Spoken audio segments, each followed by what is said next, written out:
Through the power of animation, you can essentially turn anything into a well-rounded and lovable character, whether they be a human, an alien, a robot or even animals. Some of the most popular cartoon characters as of recently have been anthropomorphic animal characters, and we felt it was only right to shine a light on them. After all, whether they lean more into their anthro side or their animal side, these guys can usually put up a fight. And while looking cute and cool, these characters shown a lot of evidence and knowledge of their character arc and development. But here's the big question: which one is most likely to come out on top after playing a certain series of deadly children's games? Well, in this video, we're here to find out. Hello everyone, I'm Tristan Lanier. Today, we're gonna find out which cartoon anthropomorphic animal character would win the Squid Game.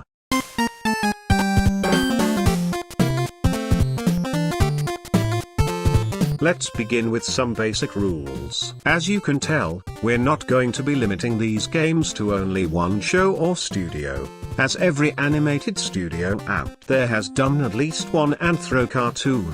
However, given that animation history literally started with anthro characters, we are going to limit our player selections to characters from the past years or so. That said, we're also only selecting one show per studio. Additionally, everyone goes into this game on an equal playing field, so no weapons, gadgets or resources are allowed, such as Unique's flower powers or any of Gonzo's stunt cannons. Plus, any character that are a bit little more on the tiny side, aka those who are the size of a bug/rat/mouse, will get a size boost so that they are rounded the same size as almost everyone else, just to help keep things as far as possible.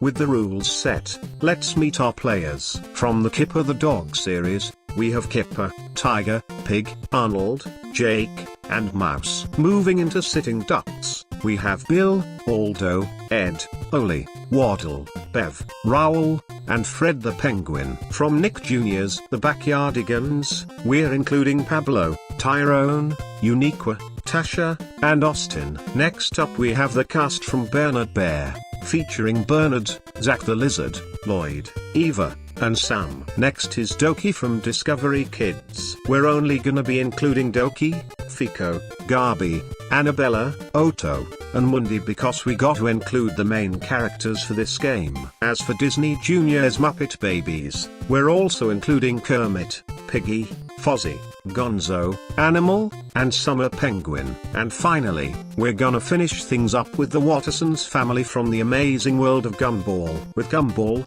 Darwin, Anais, Nicole, and Richard Watterson, giving us the total of 41 animal characters. Now that all of the players are selected, let's begin. As usual, we'll start things off with our first game, Red Light Green Light. Red Light Green Light is one of the more iconic games to have been featured in the TV series, and it also has simple rules for the player to follow. Each player must get across a field in a specific amount of time, but they must also freeze in place when told to do so. After all, this game is about speed and sharpness and skills. That said, if a player becomes too focused on the finish line to realize when the red light is coming up, or if they're easily panicking and accidentally moving or stumbling a bit far when they're supposed to freeze, this game could spell their doom. Right off the bat, we feel like the Backyardigans, Team Doki, and the Muppet Babies are all ace in this challenge. Well, except for one of them. They're not only speedy but are also great at listening to instructions and likely very observant. Some of the characters from Kipper the dog would also do very well in this game,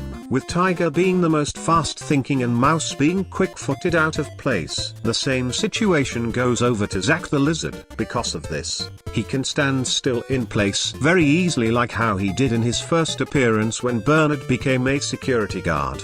Bill would also get along in the game as well. Unlike Zach, he can freeze in place whenever an alligator comes right by out of nowhere, especially when he puts himself in a freezer with Fred when he's trying to find an area to cool him off. Nicole Watterson would also do great here too, since she's fast thinking and quite determined to follow the rules pretty easily. Unfortunately, there are some characters who don't know how to follow the rules in this case. Those who had problems from being not precise and patient enough. One of those characters is Nicole's husband, Richard. Considering he has the same evidence as Patrick Star, Richard would be both too stupid to comprehend the rules, and too out of shape to outrun everyone else. Someone else who would panic during the game is Sam. Sure, he was brave enough in the climax of My Friend Bernard when he was trying to save Eva and the others from the monster, but we feel like he isn't all that brave enough to face against a red light. The third character that could easily panic is Waddle. Despite the fact being a genius in the episode Feet to Fortune, he would essentially become too overcocky against anything in his way, even if he did manage to not get himself shot from the bullets after the first few red lights. You know, sometimes it's a real curse being a genius. The next character to die is Jake. He may not be smart enough to get across the finish line first without slowing down. After all, he's too oafish and boisterous for a game that requires precision and patience. The same thing goes to Animal as well. Not only does he suffers from some of Jake's feelings, but he's also not usually known for following orders or doing things right, even when he tries to feel gentle around anything that makes him feel observed. Our final character to die last goes to Annabella. Unlike Waddle and Sam, Annabella can be pretty oblivious at times, so it'd likely take her longer to catch on foot. Of course, she's a young girl who can't seem to take on dangerous obstacles, so she would eventually get killed to death once the bullets start flying around her. With 35 contestants left, it's time for our next game, the Honeycomb Challenge. In this game, each player is given a cookie and then instructed to carve a specific shape out of the cookie in the allotted time. The cookie cannot be broken, which is where the real difficulty in this game comes from. Players need both patience and a steady hand to when playing this game, but from failing at even one of these elements could lead to their doom. Being inventors, Otto, Mundi, Pablo, Tyrone and even Uniqua are all used to working with tiny tools and have very steady hands. We can't see any of them having any issues with getting the honeycomb out. Kipper and Tiger both had great precision with their paws, and we feel like These's skills would transfer over to this game as well. As for someone like Aldo and Bernard, while their hands may not be the smallest or easiest to use, they do have one advantage. However, given their love of food, we could see both of them figuring out the secret to the challenge and licking their way to victory. The other character that does so well is Summer Penguin. She knows how to keep a steady arm as she's very kind and loyal to her cute self. Considering she's a penguin character, she's able to make it out alive after keeping track of her time to finish carving out the cookie. In a similar vein, we could also see Gabi passing for pretty much the same reason with her goat hoofs, in addition to her having actual claws that could help her out. But who said only those with paws can pass this game? Because the Sitting Ducks characters had feathers and one of them is the owner of the Decoy Cafe and is likely used to carefully cutting things and working with food that could classify as fragile. We thought that Bev would be able to pass this game despite having wings instead of hands. Same thing goes over to Bill and Oli as well. However, the thing about this game is, well, you still need hands of sorts, which is why we need to unfortunately eliminate Darwin. Given that he learns how to be patient than anybody else, he doesn't have the steadiest hands when he's nervous or freaking out. Of course, his noodle-like arms doesn't do all that well. Similarly, Ed also seems like he would struggle with this game. Ed sometimes be a bit confident over his mind, but due to his cockiness and such, he can't stand the struggle of having a steady hand without a break. The third character to die is Raoul. Given the fact that he is a crow and wouldn't likely enough to become smart enough to be patient, Raoul has a low tolerance for patience, and with a combination like that, we can't see him making it out alive in this game. You got what I pretended to have, but I got now. And even though Pablo and Summer are able to make it out alive without breaking the cookies with their penguin hands, the other players who are penguin characters that would be eliminated in this round would be unfortunately Lloyd. Eva, and Fred.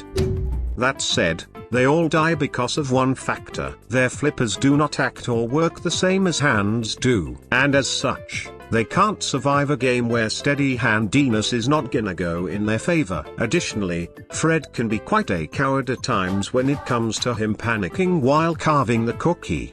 No! From penguins to pigs, we thought that Pig and Arnold would lose this round as well. Despite both of them being pigs, they had a similar situation like what the penguin characters have, that being their lack of thumbs being able to hold the needle to get the cookie carved in a particular shape. It's a real shame though, as they would have done well in our next game. Speaking of our next game, with 27 contestants remaining left on the board, we have the Midnight Brawl Challenge. Taking place between the Honeycomb and Tug of War challenges, the Midnight Brawl is pretty much exactly what you think it is. A brawl breaks out at midnight, and in its wake, several players are killed. In a game like this, the physically strong will have little trouble, while the weaker players will often be looked at as easy targets. Their only hope of surviving until the next day is if they lay low, or form an alliance with others during the brawl. In an event like this, characters like Aldo, Bernard, Uniqua, Tyrone, Nicole, and especially Piggy would definitely fall into the former camp. These are characters who, even without any special powers or weapons, are incredibly strong. None of them would have any problem dispatching other players. The only problem is if you are one of the players that ran into them. However, as we said, not every character is going to fight their way out of this one. We feel like Anais, Mouse, Zack, and even Kermit the Frog would give the best chances at hiding out, due in large part to their small stature. Well, guess we'll just have to go back to the playroom. Moving on to the deaths of this round, we've got a death that might be a bit unfair for Muppet fans, and that is Fozzie Bear. Let's face it, he's actually more of a jokester than a fighter. Considering he's a bear like Bernard, he doesn't have anything in combat. After all, rubber chickens wouldn't be included in this round, since they are very weak against those who had skills one another. I mean, those skills don't apply very well to this game. For the first Backyardigans character to die is, well, being perhaps a bit too innocent for his own good, Austin himself. Though he did very well as a pie maker in the episode Samurai Pie, not only is he not a combatant, but because of how friendly he is and how overly calm he can sometimes be, even in the strangest or most dangerous of situations, we feel like it'd be very easy for someone to get the upper hand over him. Coincidentally enough, the next character to receive death in this round is Fico. Although he does grow quite a bit throughout his adventures around the world with Doki and his friends, he's still pretty scrawny and doesn't always have the best instincts. It was a close call, but in the end, we just don't see Fico making it out of this one. Tiger also dies. Without the help from Kipper, he is another casualty of the Midnight Brawl. Although we'd argue he has it a lot worse. I mean, a dog is a much easier target than a seal, even one as polite as Fico. Or maybe it's a dud, a silly dud. The final character to die in this round is Oli.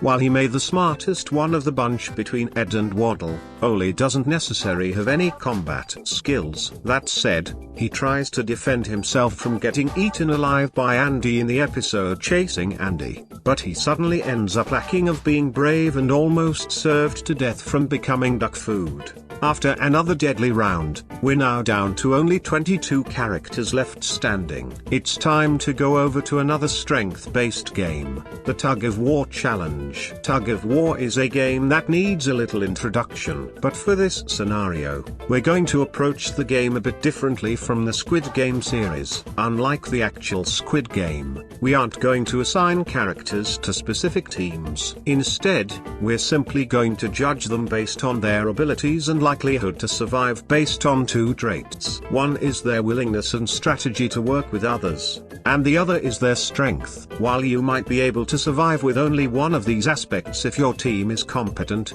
lacking both is a surefire way to lose the game. By this point in the games, a lot of the characters left are very physical. However, there are a few that have the element of teamwork that others lack. Though not the strongest characters around, there are several characters who we feel would make excellent leaders, such as Kipper, Doki, Kermit, and Tyrone. But of course, muscle still plays a big part, and we feel like Aldo, Bernard, and Otto would make excellent additions to any team they were on, since they all have physical strength and are great at working with others. Unfortunately for a few characters, cooperation is not one of their areas of expertise, nor is strength. Two characters who are left to die besides Aldo being the only sitting ducks character to win this round are Bill and Bev together.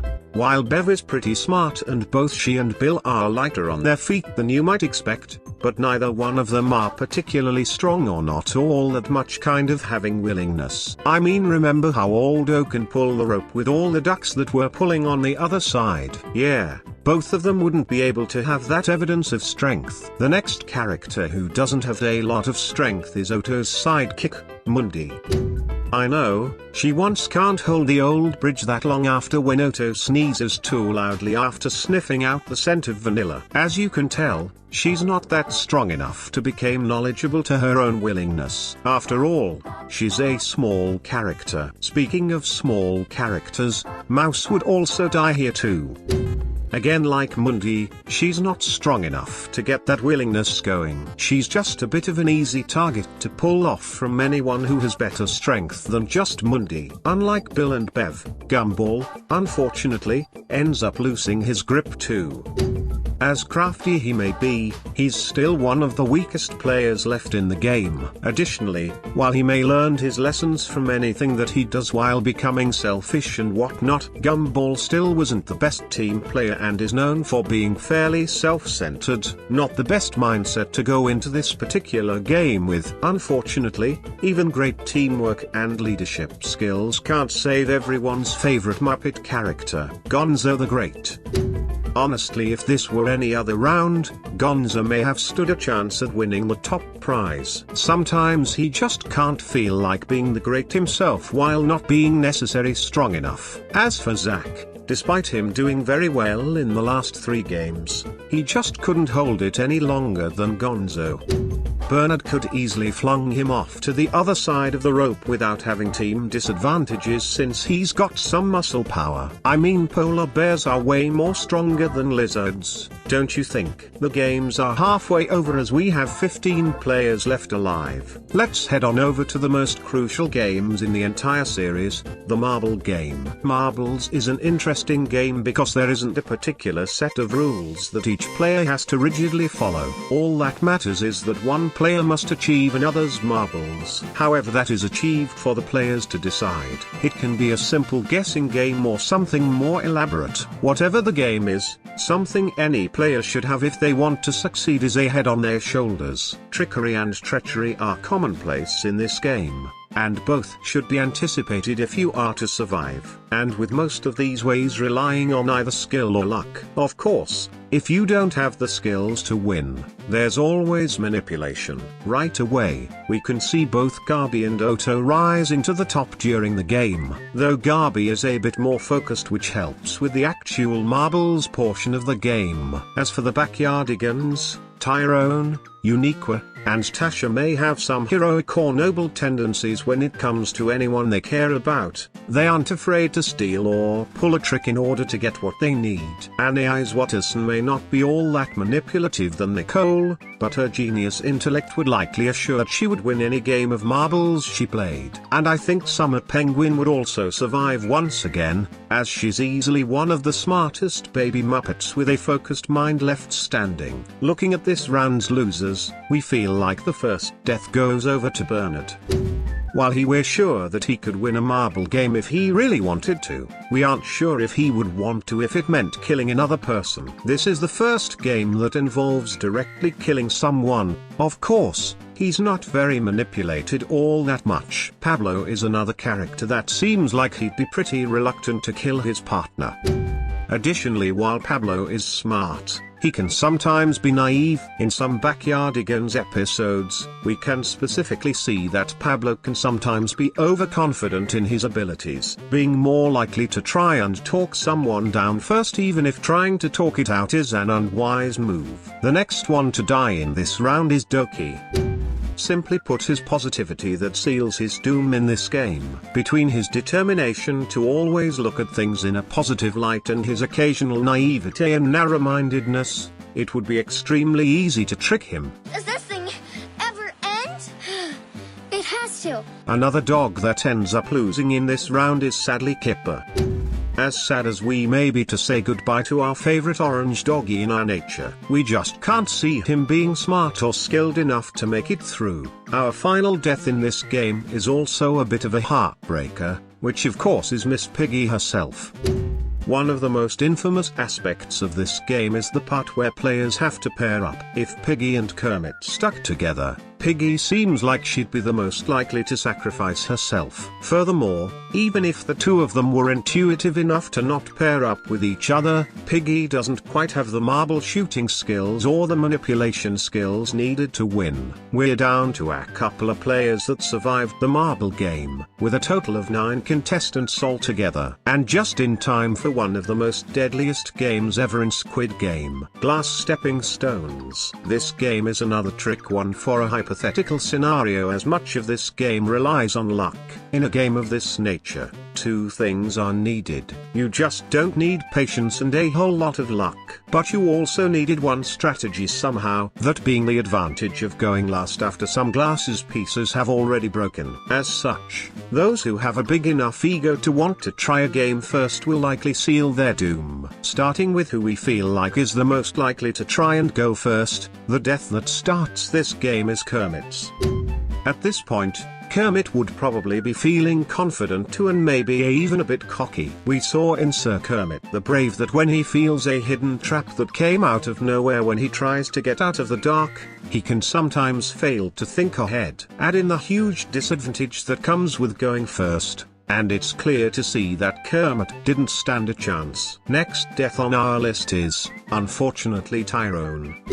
Although he's much more smarter and more focused than most of his friends in the backyard, Tyrone is still not only a determined moose, but a strong-minded one as well. Even if he didn't pick the first number, we just couldn't see him hanging around the back of the pack. Nicole Watterson is another character who can sometimes be headstrong and can certainly be eager, leading her to rush into things.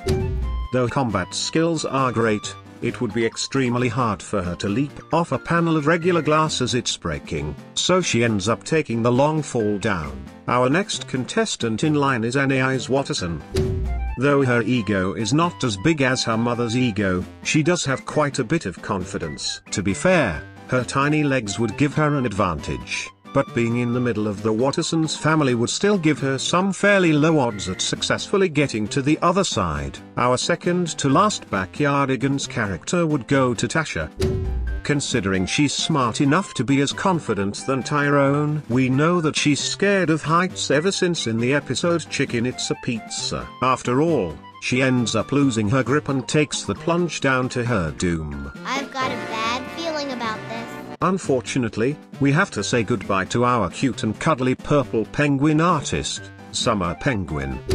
Yes, despite being the most innocent Muppet Babies character of them all, she managed to outlast all of her friends, though she'd likely make it pretty far. Thanks to her mid to low number, Summer isn't always the most strategic or careful, and any fear that she would be feeling during this game wouldn't exactly help herself keep a calm head. Additionally, considering the fact that birds/penguins/crows already struggle with seeing glass, her potential advantage ultimately couldn't account for much. Our final 2 deaths in this round goes to the wonderful alligator and optimistic anteater, Aldo and Otto.